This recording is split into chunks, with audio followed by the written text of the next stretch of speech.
Arestado ang isang street-level individual sa ikinasang anti-illegal drug operation ng Special Drug Enforcement Team Balasan Municipal Police Station sa barangay Mamhutsor, Balasan, Iloilo nito lamang ika-12 ng Agosto taong kasalukuyan.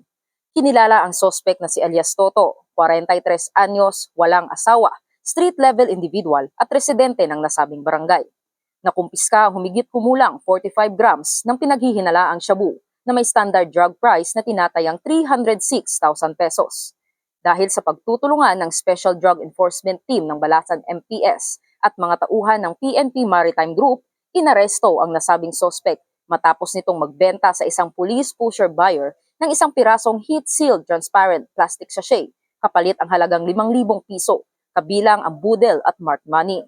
Na-recover pa ang 12 piraso ng heat-sealed transparent plastic sachets at iba pang mga non-drug items. Ang naarestong sospek ay kasalukuyang nasa kustodiya ng Balasan MPS para sa tamang disposisyon ng kanyang kaso na may paglabag sa RA 9165 o Comprehensive Dangerous Drugs Act of 2002. Layunin ng Iloilo PNP na masugpo ang paggamit at pagbenta ng iligal na droga upang mapanatili ang kaayusan sa kanilang nasasakupan. Mula rito sa Police Regional Office 6, ako ang inyong PNN Correspondent Patrolwoman Justin May Halyores, alagad ng batas, tagataguyod ng Balitang Pulis.